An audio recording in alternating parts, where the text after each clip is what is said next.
청취자 여러분께서 보내주신 자료들이요. 이게 정말 흥미롭더라고요. 지난 10년이죠. 2015년부터 2024년까지 이 쌀농가 소득, 이게 어떻게 변했는지 오늘 좀 깊이 파헤쳐 보려고 합니다.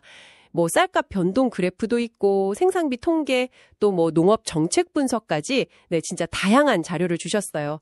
이번 분석 저희 목표는 아주 단순합니다. 아니, 쌀값 올랐다는데 왜 농민들은 계속 힘들다고 할까? 바로 이 질문이요. 겉으로 보이는 가격 변화 말고요. 실제 농가 주머니 사정, 그러니까 순수익은 어땠는지, 특히 물가 상승률까지 딱 넣어서 체감 소득은 또 어떻게 다른지 그걸 명확하게 좀 짚어보겠습니다. 네, 맞습니다. 보내주신 자료들을 쭉 보니까요. 겉으로 보이는 쌀값 상승, 그 뒤에 숨겨진 이야기들이 꽤 많더라고요. 생산비는 또 얼마나 가파르게 올랐는지, 그래서 농가소득 구조 자체가 어떻게 변했는지, 이걸 구체적인 숫자로 한번 봐야 합니다. 그래야 실체가 보이죠. 보이는 거랑 실제 살림살이, 그 사이의 간극을 확인하는 그런 시간이 될 것 같습니다. 좋습니다. 그럼 바로 본론으로 들어가 볼까요? 가장 기본적인 숫자부터 좀 봐야겠죠. 지난 10년간 쌀 농사 짓는 데 들어가는 돈, 생산비요. 이건 얼마나 올랐고 또 농민들이 받는 쌀값은 얼마나 변했을까요? 여기서부터 시작해야죠. 네, 자료에 아주 명확하게 나와 있습니다. 10A, 이게 보통 한 300평 정도 되는데요. 여기서 벼를 생산하는 비용이 2015년에는 한 72만 5천 원 그 정도였는데 2024년에는 이게 88만 2천 원 정도로 추정됩니다. 계산해보면 약 15만 7천 원 오른 거고요. 퍼센트로는 한 21.7% 정도 증가한 셈이죠. 특히 아시겠지만 2020년 이후에 인건비 엄청 올랐잖아요. 그리고 비료나 농약 같은 농자재 비용, 이것도 크게 오르면서 경영비 부담이 상당히 커졌습니다. 와, 21.7% 증가, 10년 동안이면 진짜 많이 오른 거네요. 인건비, 농자재비 상승은 저희도 느끼지만 농가에서는 이게 정말 피부로 와닿았겠군요. 그러면 같은 기간에 쌀값은 어땠어요? 생산비 오른 만큼은 따라갔나요? 그게 궁금한데. 바로 그 부분을 보면요. 쌀 80kg 한 가마니 이 산지 가격이 2015년 평균이 한 15만 1,000원 정도였어요. 근데 2024년 올해 10월까지 평균 가격은 18만 4,700원 정도입니다. 그러니까 약 3만 3,700원 오른 거죠. 상승률로 보면 한 22.3% 정도 됩니다. 잠깐만요. 다시 한번요. 생산비 증가율이 21.7%, 쌀값 상승률은 22.3%. 오라. 그러면 비슷하게 올랐거나 오히려 쌀값이 아주 약간 더 오른 거 아닌가요? 특히 자료 보니까 2021년 산 쌀값은 22만 5천 원까지 갔었다면서요. 역대 최고였다고. 그럼 그때만 딱 보면 농가 소득이 꽤 괜찮았을 것 같은데요. 네, 아주 예리하게 보셨어요. 숫자만 보면 그렇죠. 2021년 산 쌀값 분명 기록적이었습니다. 근데 문제는 그 높은 가격이 과연 얼마나 갔느냐, 그리고 얼마나 안정적이었느냐, 이겁니다. 자료 3에 월별 가격 추이가 있거든요. 그거 한번 자세히 들여다볼 필요가 있습니다. 2021년 10월에요. 그해 갓 수확한 쌀이 시장에 나오기 시작할 때 20만 원 초반대였어요, 쌀값이. 근데 딱 1년 뒤 2022년 9월에는 이게 16만 원대 초반까지 그냥 뚝 떨어졌습니다. 와, 1년 만에요? 엄청나네요, 그 변동폭이. 그렇죠. 엄청난 근동성이죠. 게다가 그 이후에도요. 정부가 시장 격리 조치, 그러니까 가격 안정을 위해서 쌀을 사들이는 거 있잖아요. 그게 좀 늦어지거나 아니면 예상보다 쌀이 좀 많이 생산된 해에는 가격이 계속 불안정한 모습을 보였어요.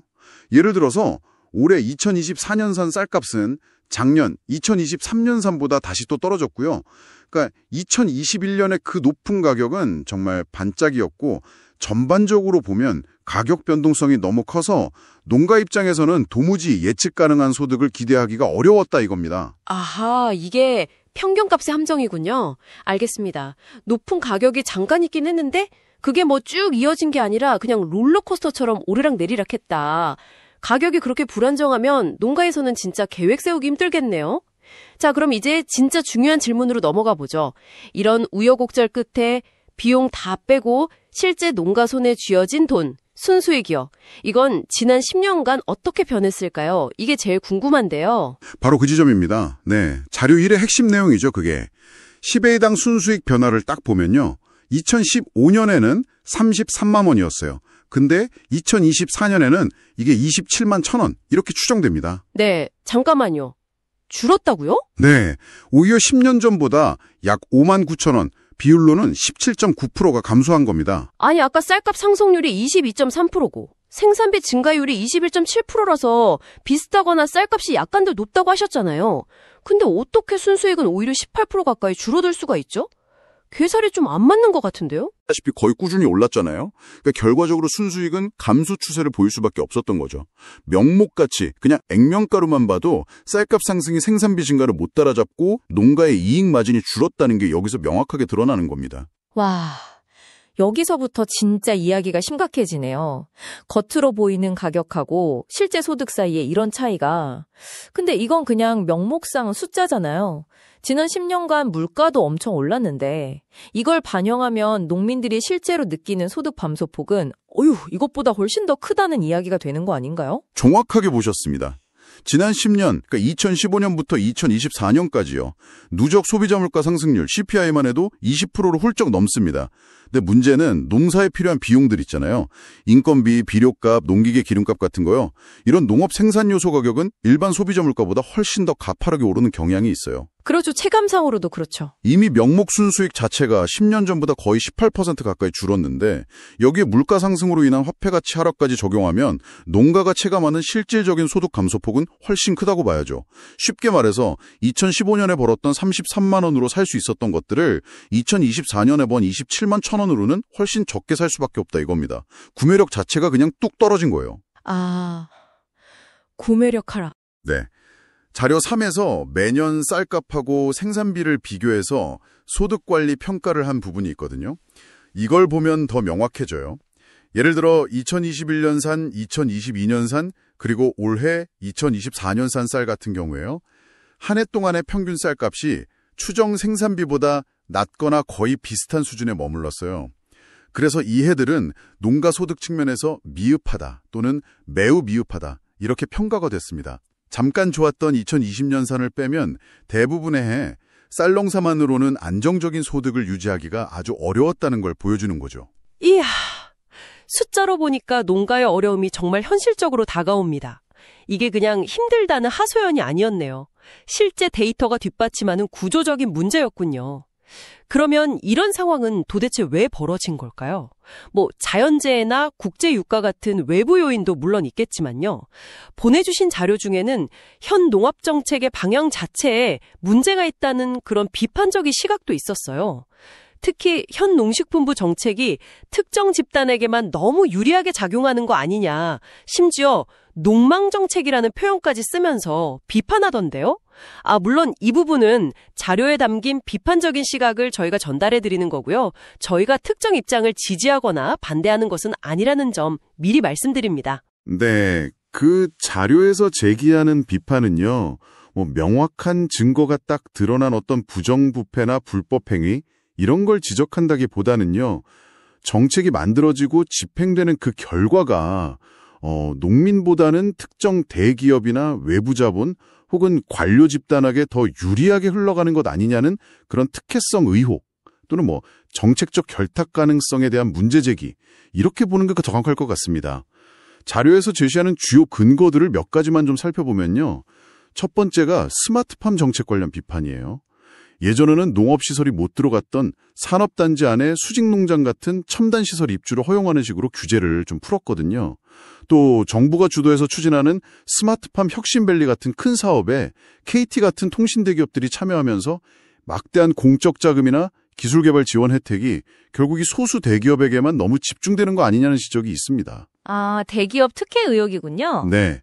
더 나아가서는 농지 소유 규제를 완화하려는 움직임들이 결국 기업들이 농업 분야에 진출하기 쉽게 만들어서 헌법에 있는 경자 유전, 그러니까 농사 짓는 사람이 땅을 가져야 한다는 원칙을 흔들고 농민들을 거대 자본 시스템 아래 그냥 노동자로 전락시킬 수 있다.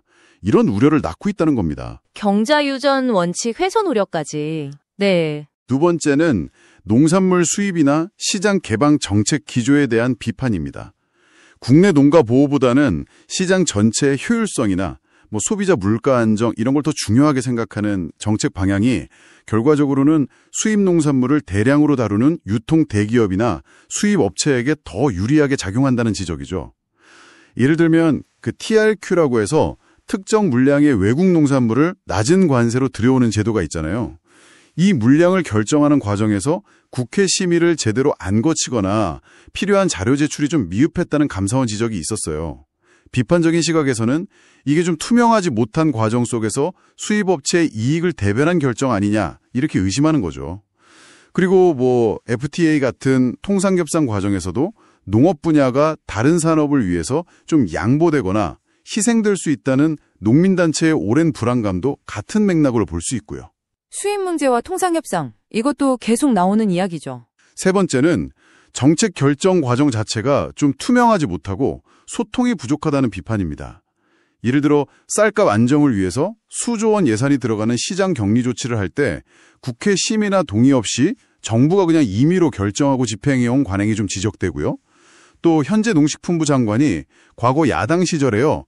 농민 소득 안정을 위해서 발의됐던 법안들, 소위 농업민생 4법이라고 불렸는데 여기에 대해서 나라 망치는 법이다, 즉 농망법이라는 표현까지 써가면서 아주 강하게 반대했던 이력이 있거든요. 이런 점들이 농민들의 의견은 충분히 안 듣고 관료들이 일방적으로 정책을 추진하면서 그 과정에서 혹시 특정 이해관계가 반영되는 거 아니냐는 그런 결탁 의혹을 키우는 요인으로 작용한다, 이런 분석입니다. 네, 들어보니까 이게 단순히 하나의 정책 문제가 아니라 스마트팜 육성 방향, 농산물 수입 개방 지조, 그리고 정책을 만들고 집행하는 과정의 투명성 문제까지 상당히 여러 영역에 걸쳐서 제기되는 비판이군요. 결국 이 정책의 결과로 누가 진짜 이익을 보고 있는가? 이 질문으로 돌아가는 것 같습니다. 자, 그럼 이런 문제 인식을 바탕으로 해서요, 앞으로 농가 소득을 실질적으로 좀 높이려면 어떤 대안들을 고민해 볼 수 있을까요? 보내주신 자료 3에는 2025년산 쌀 정책에 대한 구체적인 제언들도 포함되어 있었는데요. 어떤 내용들이 있었나요? 네, 자료 3에서는 크게 두 가지 방향의 정책 대안을 제시하고 있습니다. 하나는 당장의 가격 안정하고 소득 보전을 좀 강화하자, 이런 방안이고요.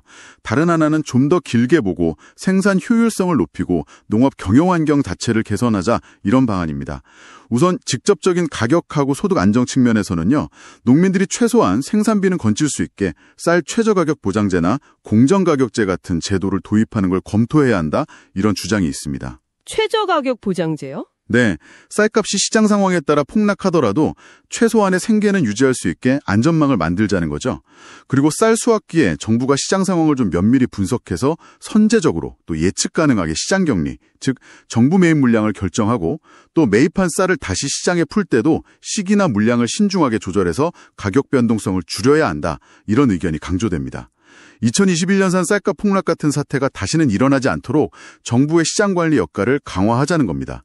이와 함께 현재 시행 중인 공익직불금 같은 직접 지불금 제도 있잖아요. 이걸 좀 현실에 맞게 강화해서 생산비 오른 거나 이런 걸 반영해서 지급액을 늘리는 식으로 실질적인 소득 보전 기능을 키워야 한다, 이런 제안도 있고요. 직불금 현실화도 중요하겠네요. 다른 한편으로는 생산 구조 자체를 좀 효율화하고 경영 환경을 개선하는 노력도 필요하다, 이렇게 지적합니다. 예를 들어 드론으로 병충해 방지하거나 자율주행 농기계 도입 같은 스마트 농업 기술 지원을 확대해서 고령화된 농촌의 노동력 부족 문제도 해결하고 생산 비용 자체를 좀 줄이자는 거죠. 스마트 농업 기술 지원 확대. 네. 그리고 고질적인 쌀 공급 과잉 문제 해결을 위해서 벼 대신 다른 작물을 심으면 지원금 주는 전략작물 직불제 있잖아요. 이 지원 단가를 좀 현실화하고 대상 품목도 다양화해서 농민들이 진짜로 작목 전환을 선택할 수 있도록 유도해야 한다. 이 제안도 중요하게 다뤄집니다. 마지막으로 그냥 밥상에 오르는 밥쌀용 쌀 생산에만 머물지 말고요. 수출용이나 가공식품용, 쌀국수나 쌀과자 같은 거요. 이런 고품질 특수미를 개발하고 이런 쌀들이 제값을 받을 수 있도록 차별화된 판로 개척이나 브랜딩을 지원해서 농가 소득원을 좀 다각화해야 한다, 이런 내용도 포함되어 있습니다. 네, 가격 안정, 소득 보전, 그리고 생산 효율화랑 경영 다각화까지 정말 다방면의 노력이 필요하겠군요. 오늘 저희는 청취자 여러분께서 보내주신 자료들을 바탕으로 지난 10년간 쌀 농가의 소득 현실을 한번 깊이 들여다봤습니다. 정리해보자면 명목 쌀값은 분명 올랐지만 그보다 더 가파르게 오른 생산비와 예측 불가능했던 가격 변동성 때문에 농가의 실질 순수익은 오히려 감소했다. 이게 냉정한 현실이었습니다. 그리고 이런 상황의 배경에는 단순히 시장 논리뿐만 아니라 농업 정책의 방향과 집행 과정에 대한 여러 비판적인 시각들이 존재한다는 점. 그럼에도 불구하고 앞으로 농가 소득 증대를 위해 가격 안정, 소득 보전, 생산 효율화, 경영 다각화 등 정말 다방면에서 정책적 노력이 필요하다는 제언들까지 함께 짚어봤습니다. 이 복잡한 이야기가 여러분께는 어떤 질문을 던졌나요? 각자의 경험이나 관점에 따라 아마 다양한 생각이 드셨을 것 같습니다. 오늘 저희 분석은 주로 쌀을 팔아서 얻는 수입, 그리고 농사 짓는 데 드는 비용, 이 두 가지를 비교해서 순수익 변화에 초점을 맞췄습니다. 그런데 첫 번째 자료 마지막 부분에 아주 중요한 지점이 언급됐었죠. 실제 농가 소득에는 쌀 판매 수입 말고도 정부가 직접 지원하는 돈, 예를 들어 공익직불금이나 자연재해 때 받는 재해보험금 같은 항목도 절대 무시할 수 없는 비중을 차지한다는 점입니다. 여기서 마지막으로 이런 질문을 한번 던져보고 싶습니다. 만약에요, 쌀 판매로 인한 순수익에다가 이러한 정부의 각종 직접 지원금까지 전부 다 합산했을 때 지난 10년간 쌀 농가의 총소득은 과연 어떤 변화 추이를 보였을까요?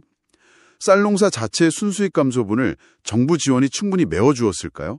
아니면 그 지원금을 포함해도 여전히 어려움이 가중되었을까요? 어쩌면 이 질문에 대한 답을 찾아보는 것이야말로 쌀 농업과 농가 소득 문제의 전체 그림을 이해하는 데 정말 중요한 열쇠가 될 수 있을 겁니다. 이 질문을 여러분께 남기면서 오늘 분석을 마무리하겠습니다.